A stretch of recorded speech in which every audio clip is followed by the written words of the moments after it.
Hello, good afternoon. It's me, Anda Marikit, and welcome to my channel. Guys, magandang hapon. And, uh, and yeah, so ngayon ay, dandahan lang tayo dito guys sa ating paglilibot dito sa Kentagnos relocation area. No? Kasi po, medyo mainit pa doon banda kaya hindi muna tayo susulong doon. Ayan. Dito lang muna tayo sa tabi-tabi sa malilim na lugar para hindi tayo masunog sa araw. Arte. Arte mo, Day. Ano ka, mistas? Wait. Bitaw, oy, but anyway. Guys, nag-start na silang maglagay ng bakal para dito sa bubong. Kaya excited na nga ang lahat para magkaroon na nga siya ng bubong para unti-unti nang matatapos ang ating pabahay na para sa ating mga silingan, mga landslide survivors. Ay, diba guys? So kahit pa paano ay talagang magkaroon talaga guys ng malaking posibilidad na matatapos agad-agad yung ating pabahay. No?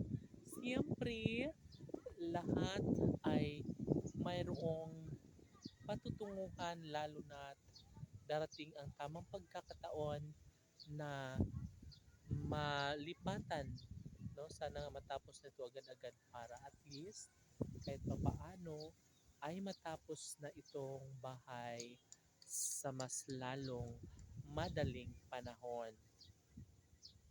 So nandoon na guys yung alaga kong si White at Mimi. Sobrang nagustuhan nila ang area at yeah, sila po ay naglilibot na dito banda sa taas at syempre gusto nila ang ganitong vibe tuwing hapon kung saan sila ay makapagtakbo, makapaglaro-laro, di ba?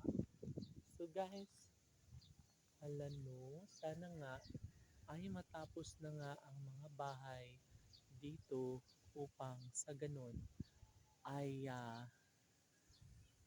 malilipatan na ito guys pagdating ng tamang panahon. O, diba? So, well, so we're excited na ang lahat. At syempre,